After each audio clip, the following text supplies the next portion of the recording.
you're chewing on a big turd, and sometimes you find a little bit of yummy corn in there. Sometimes the little golden nuggets of corn get through. Maybe next episode's gonna be all corn, guys. You never know. Something just popped up on short-range scans. It's the great bird of the galaxy. And I think we're getting plucked. If you are watching this on a platform that allows for subtitles, you should turn them off. I'm just going to get this out of the way now. If you have seen this episode, don't worry. If you haven't, you should turn this off right now. One element of this episode is that it is revealed that a character is Picard's father. We knew as an audience, or I knew, that Picard's father's name was Maurice. It was mentioned, I believe, in the episode Chain of Command. We also saw a brief vision of him in the episode Tapestry. When I watched this, I had the subtitles turned on because the way I am, I need to be very sure of what was said at all times. I'm one of these people who can't stand to keep going with something unless they knew exactly what they said. Maybe I'm just hard of hearing and don't realize it, but I always have subtitles on, and one of these characters who was supposed to be revealed to be Maurice was revealed instead to me as soon as the episode started, with a few of the opening lines having the speaker's name. The speaker's name was Maurice. Okay? It wasn't therapist, it was Maurice in the subtitles, and then said what he said. Okay?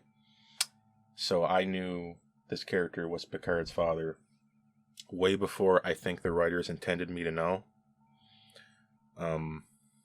It didn't hurt the episode at all, but just be warned for future reference. If you watch this far, you already know the details, but for future reference, maybe you want to have subtitles off. So with that out of the way, this is Picard Season 2, and we're almost done. And by the way, everybody, I'm very happy with the performance of the last few videos. I see your comments. They will be addressed. If you don't know, I will periodically have a video where I read your comments off and respond to them with the response they deserve. Tiny one-sentence responses in the comments doesn't get across what I'm really trying to say very easily. Your manner of speaking, idioms, sarcasm, things like that don't come across very well in text form. So I try to respond in a video. That way it's a little bit interactive too, because you were brought up in the video. Stay tuned for that. I will be responding to comments following the review of the final episode of this season of Picard. So it works out to be a good span of time between response videos. So with that out of the way, Episode 7, Monsters. Who are the monsters?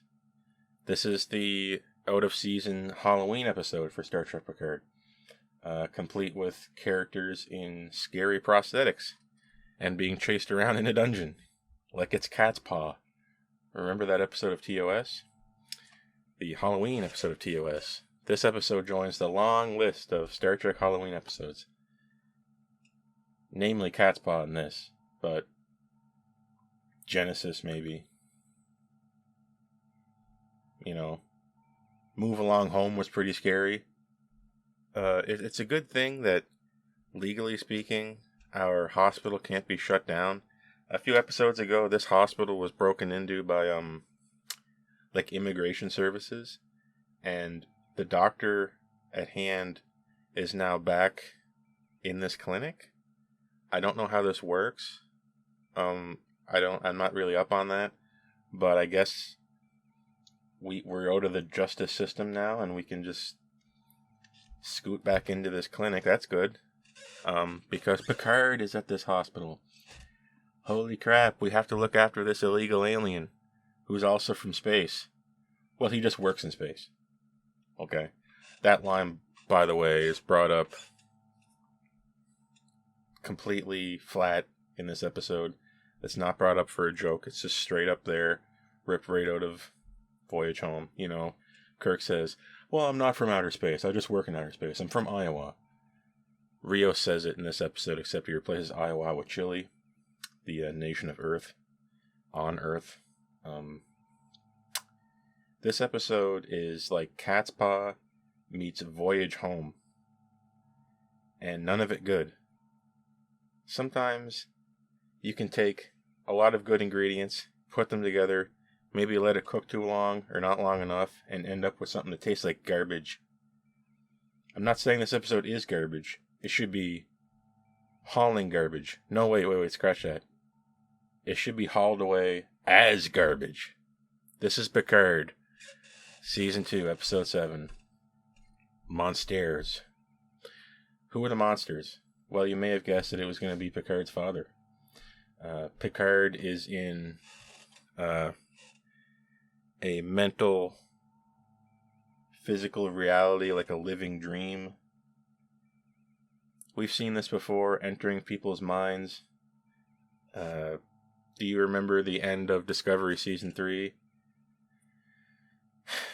I'll forgive you if you don't remember, because it wasn't interesting, but there was a character who was manifesting their dreams in reality. Yeah, I know it sounds crazy, but he was, because he was born next to dilithium, and he could activate some kind of dilithium subspace field by crying, and he was generating monsters.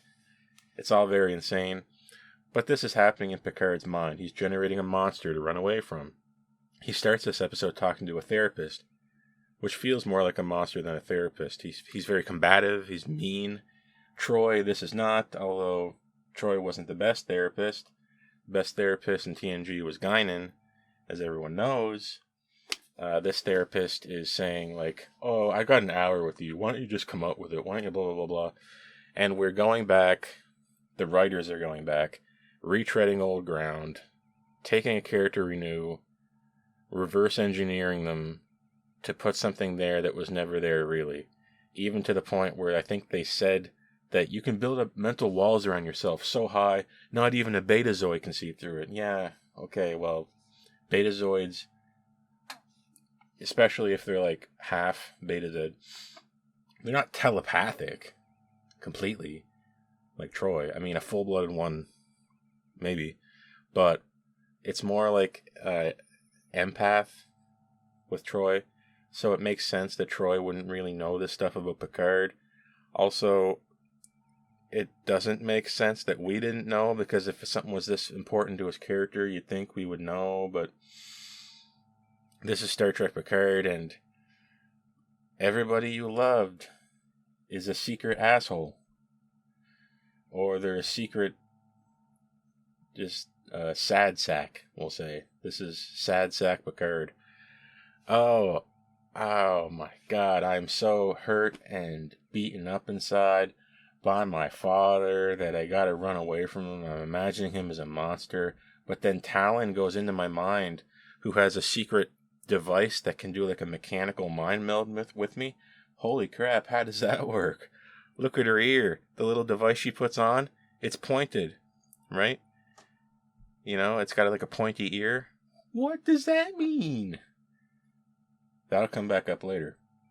Talon moves around in Picard's dream.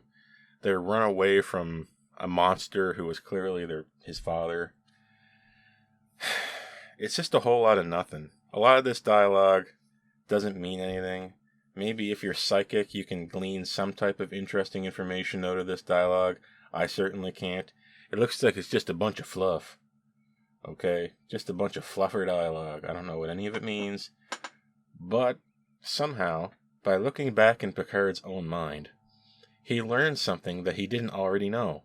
How is it possible to look back in your mind and to find something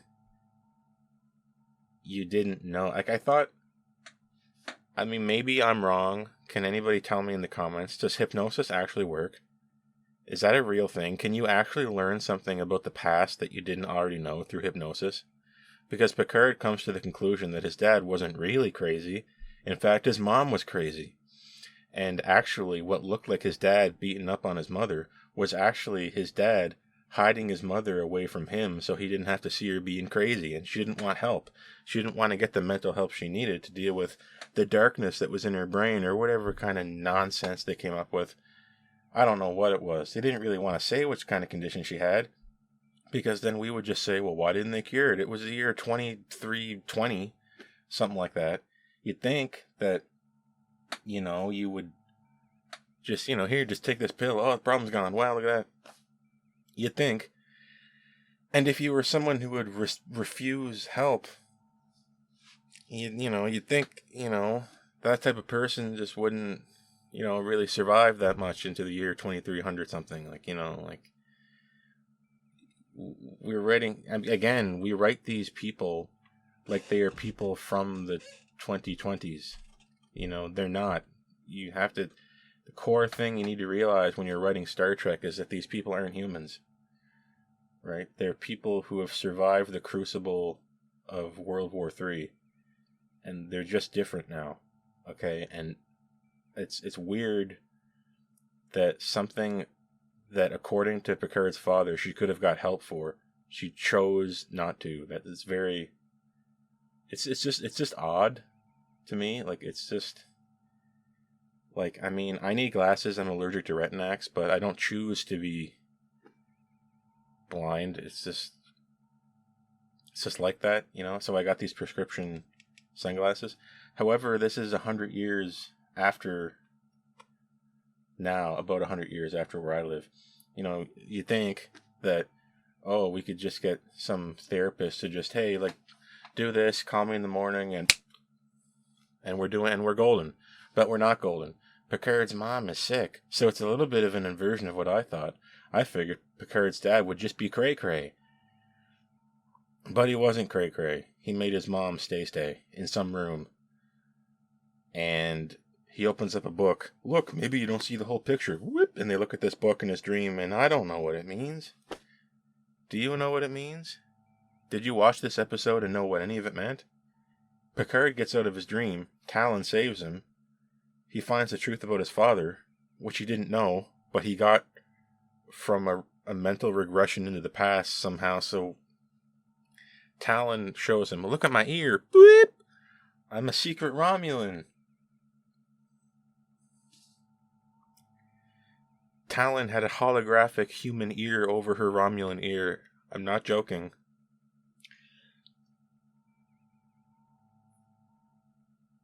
Why would you hide that? Picard came here, knew he was looking for a watcher, knew about the supervisors. Clearly, you're not breaking any kind of rule by telling him about aliens. He knows. They came here in the La Serena.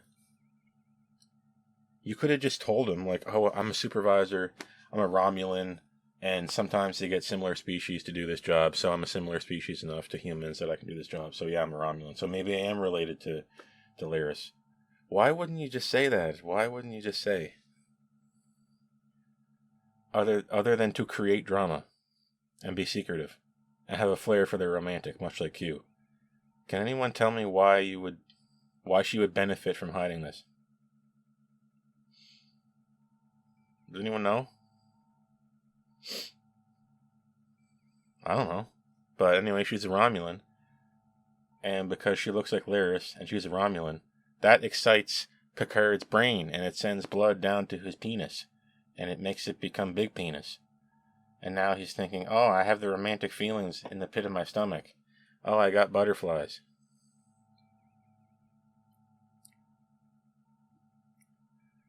I don't know.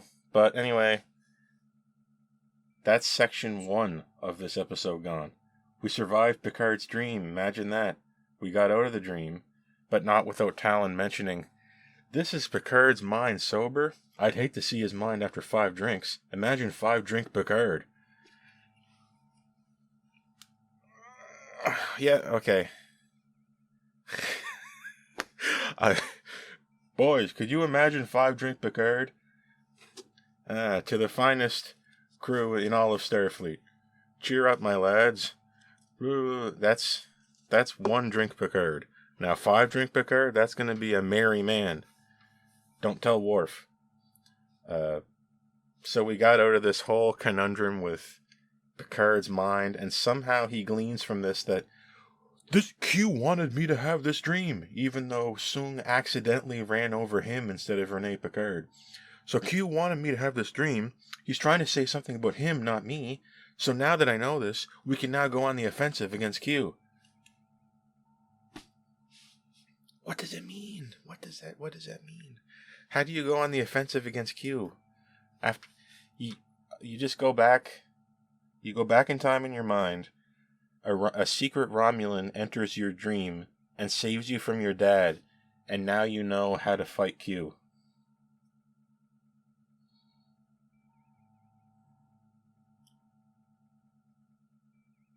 Does anybody know what that means?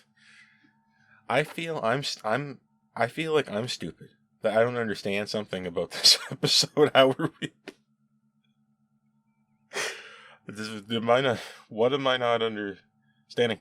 What am I not getting? Do I not have the emotional IQ level to figure out the deep subtext of this episode? I feel like I'm dumb. Oh god. Oh my god. Am I no longer with it? Okay. No, it's the kids who are wrong, not me. Okay. Just reassure myself of that. So, in the meantime, there's admittedly a pretty fun scene between Rios and that doctor lady, Teresa. Okay, listen. There's no hiding this nonsense from Teresa anymore. She goes in the room, and she has to have a conversation with Rios in private, and she goes to the kid and puts his visor down on his helmet. Okay, visor down now. And then she went, said whatever to Rios, and the kid lifted up his visor. You didn't even say any of the good swear words. Because I remember being a kid, and older people would sometimes maybe speak in code or in a different language and try to make it so I didn't understand it if they had to say something that was particularly raunchy or nasty or mean. And they did it in this episode, and I just thought it was cute. And they spoke they spoke Spanish or something. I don't know all the different dialects and all that, but the kid didn't get to hear any of the good swear words, and he is a little spaceman in his own right, and he is playing space just like Rios does. And then Rios says, "You know what? You want to see something cool? Earlier in the episode he says, how do I explain this to you without breaking time?" And then a few minutes later, he gives up and just takes them aboard the La Serena. Why not? Let's just go on board La Serena. Come on, guys. Let's go to the La Serena. Rios, the kid, and Teresa, they go back to the La Serena, and she drops her drink, smashes it on the floor. Holy crap, it's all real. It's real. We're on the La Serena. And the kid says, I'm going to go touch everything. And then Rios doesn't take a moment to say, wait a minute. This isn't my La Serena. This is secret evil alternate timeline Rios La Serena. So maybe you shouldn't be touching things. I don't really understand how the ship works perfectly. I know I said it was my ship, but it's kind of not. And also, maybe the Borg Queen kind of, a little bit assimilated the ship. So maybe you shouldn't touch anything. But the kid's walking around in the alternate evil timeline Nazi future La Serena, which has also been Borgified. So that's... Explain that one. You have to explain to this person that I'm from the future. I'm from space. I'm from an alternate timeline future in space. And this isn't really my ship. And it's partially taken over by an evil alien force. Yep. Welcome to First Contact Voyage Home. Everybody.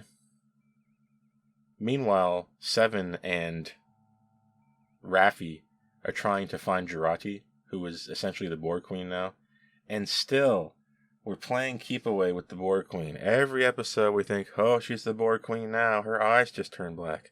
Oh, wait, we need to get endorphins to speed up the process. I don't know if you could Borgify somebody in 5 seconds.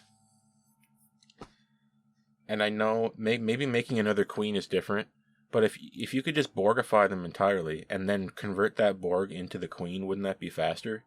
I don't know a lot about Borg shit, but maybe that feels to me like it would be something you would do. You wouldn't slowly convert a regular human into a queen.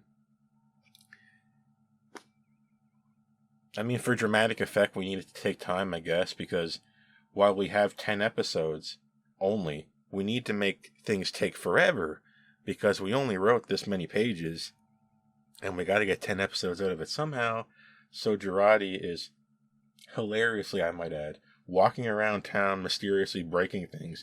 She breaks a pane of glass to get the endorphin rush. I'm an engineer, not a doctor, but can you get an endorphin rush from stubbing your toe or hitting your head or falling down?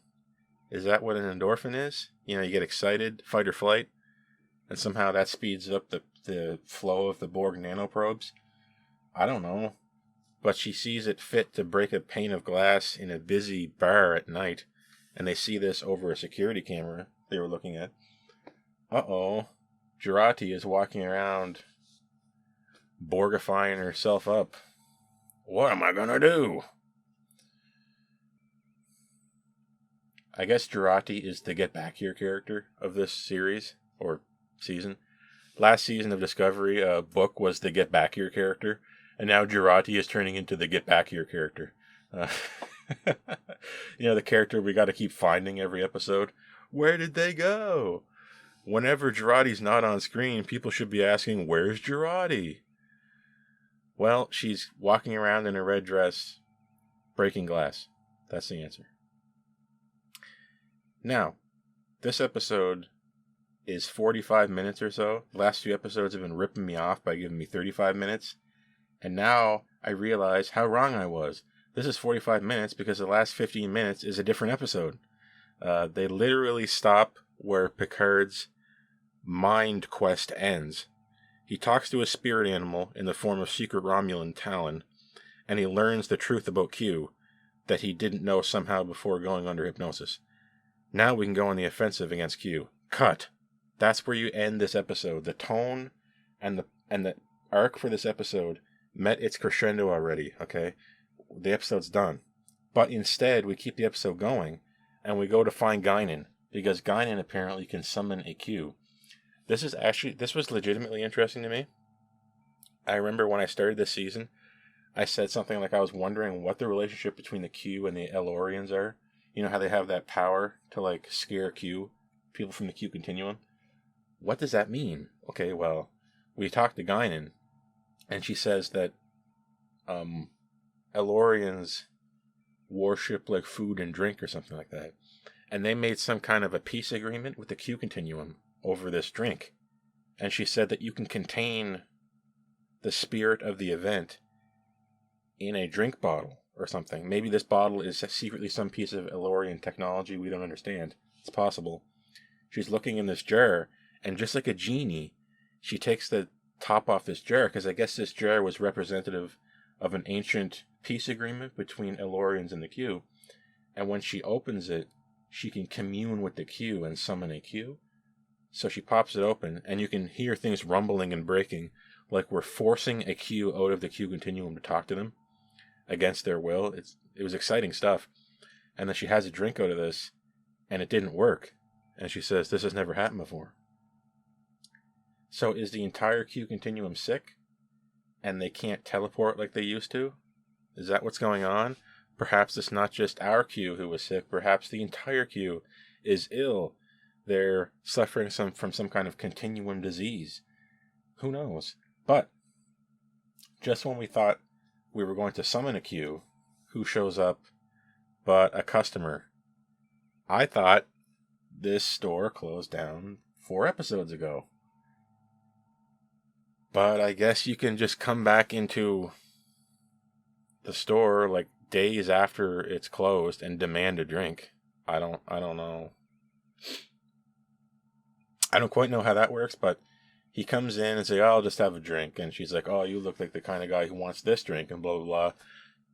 "No, I'm more interested in the paranormal." Whip! And he shows his badge there. Fox Mulder, X-Files. No, he says whatever his name is, FBI. Law enforcement. Okay? And Picard drops his badge onto the floor like it's contraband or something. It's all very pathetic. But Guinan and Picard, hello, they're arrested. We're pretty much up shit creek without a paddle. And also, remember, I know it's hard for writers to remember stuff, but Renee Picard was just witness to an attempted murder.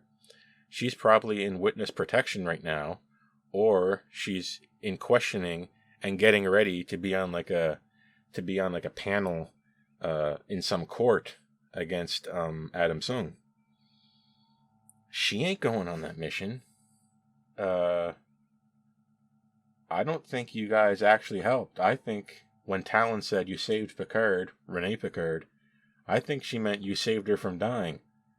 But the timeline is ruined because she ain't going to Europa. Does anybody have any kind of precedence for this to tell me in the comments?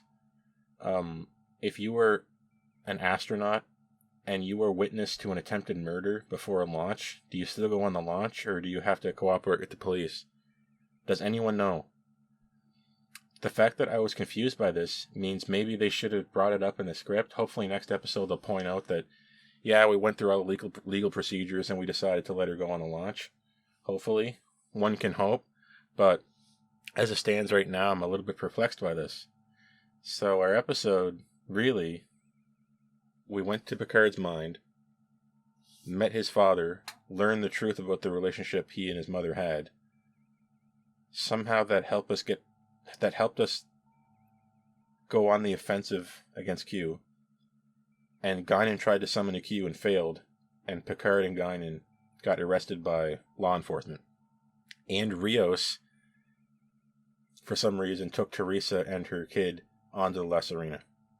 And Jurati is free, borging it up. That's the long and the short of this episode. Now, there's one particular moment in this episode where Picard has a dialogue with his father, and admittedly, it takes place in Picard's mind. So how accurate is it really? Picard's father, Maurice, says, "I didn't live as long as you, but I got to keep the hair." Now, if you think about that, Picard's father was older in that vision and bald. But now, Picard's father didn't live as long as Picard and never lost his hair. So Picard in TNG was younger than his father in that vision. And his father was bald. So Picard's last memory of his father was of him when he was in like his 60s or something, maybe. And bald. But now we know Maurice Picard didn't live as long as Jean-Luc, but kept his hair.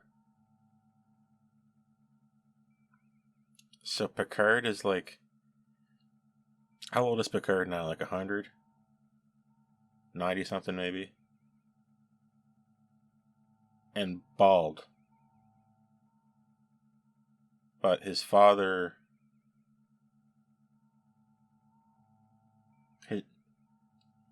his vision of his father in his flashback now has him with hair. Why would this mental regression replace his father how he knew him last with a younger version of his father. What is the... And then have that father point out that he never went bald.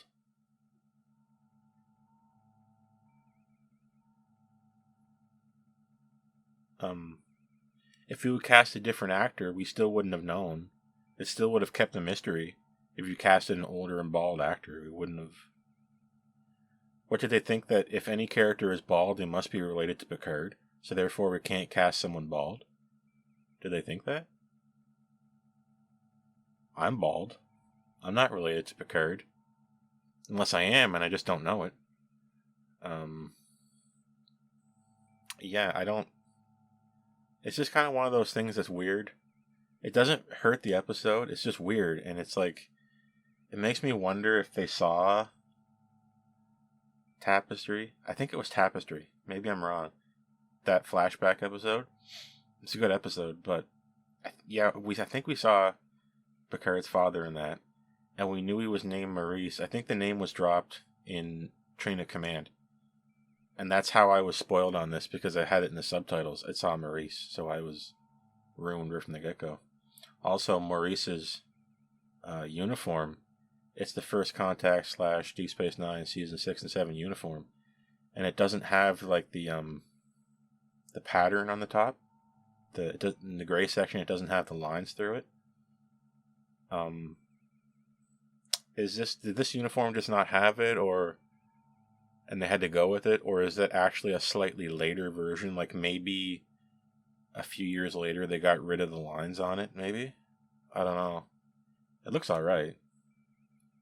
But yeah, the whole mental adventure thing, I don't know what we learned from it. It just felt like the writers just regressing back again to retrod an old, well-beaten trail that we already understood and try to find something secret in it that we would have found. You know what I mean?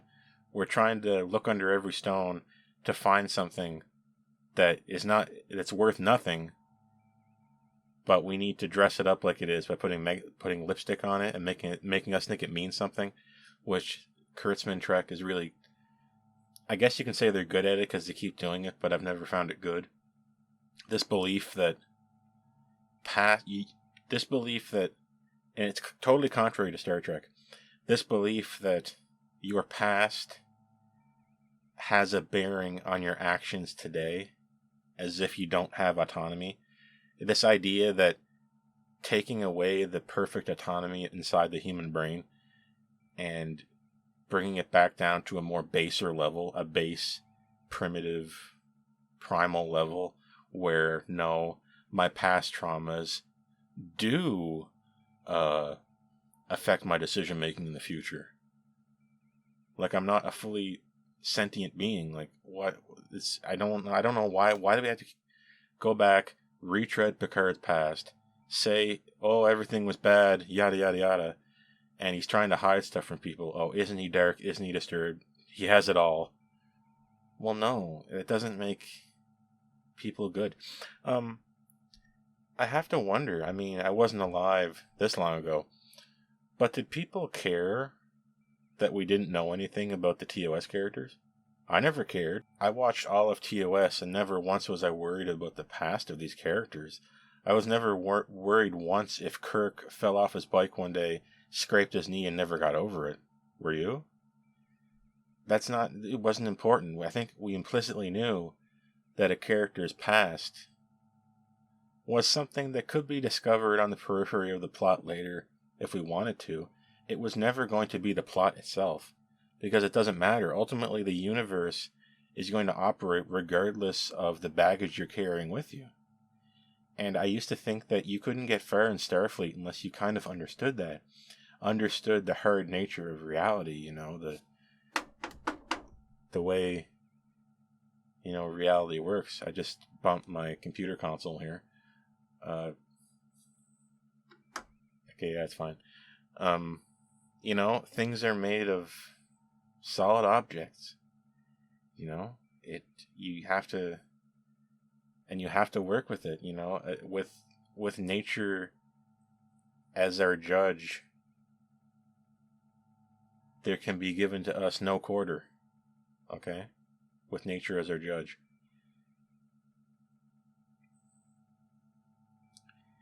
We can bend it, but ultimately it snaps back, okay? I hate to get all philosophical on you, but really, this used to be an important thing in Star Trek. This, the way the universe operates. It doesn't operate from the in out. It goes from the out and then pushes in. There's no reason to be worried about Picard's past. It doesn't affect the world one jot, okay? Why are we so introspective? These last few seasons of Kurtzman Trek have been so introspective and dour. Just give me Prodigy. Give me Lower Decks, honestly, at this point. It's kind of pathetic, though, isn't it? When you watched this video, were you particularly worried about the fact that I had some bad experience with some sport 20 years ago? Were you worried about that? No, you weren't. So why are we worried about this stuff with Picard? I'm certainly not. I'm worried about defeating Q and fixing the timeline. And that seems to be a lot of what we're not doing. Musically, who cares? I didn't hear anything cool this episode. So whatever. No interesting space firefights to get into the mental soundscape of the atmosphere here. Where there is no atmosphere and therefore no sound. But you understand my point. Philosophically, I don't know what is. Picard, dad, bad. Oh, secretly, mom sick. You didn't complete the circle. What is that about? What is the little cherry on top? What does that mean?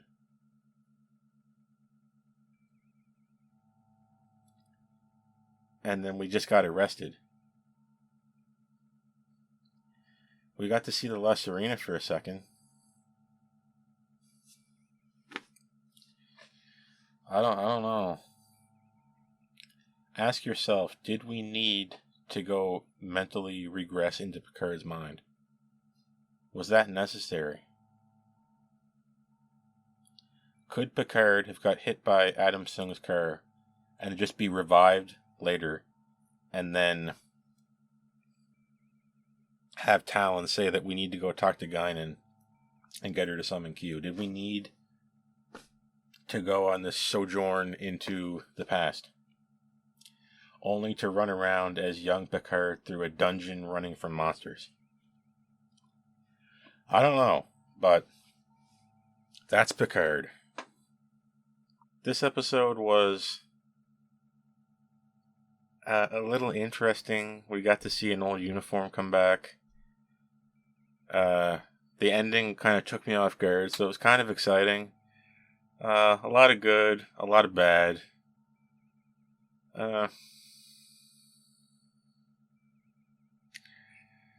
Ultimately, I don't feel super strongly one way or the other, which tells me 5. This is a take it or leave it. It doesn't matter. I don't think it really affects anything. It's just a 5er. This season is marred with 5s, and it's wallowing in an ocean of 5s.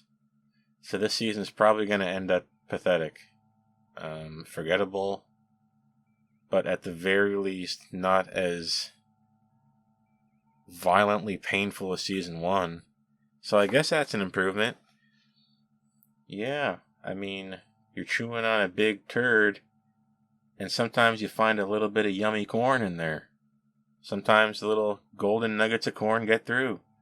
Maybe next episode's going to be all corn, guys. You never know. Again, I'm seeing your comments. If you don't know, periodically I will do a video where I give a long form response to your comments. The response your comments deserve. All comments, positive and negative, I love them all. I love negative comments because as long as they're constructive and I can kind of work off that, it's not just an insult. I like that a lot.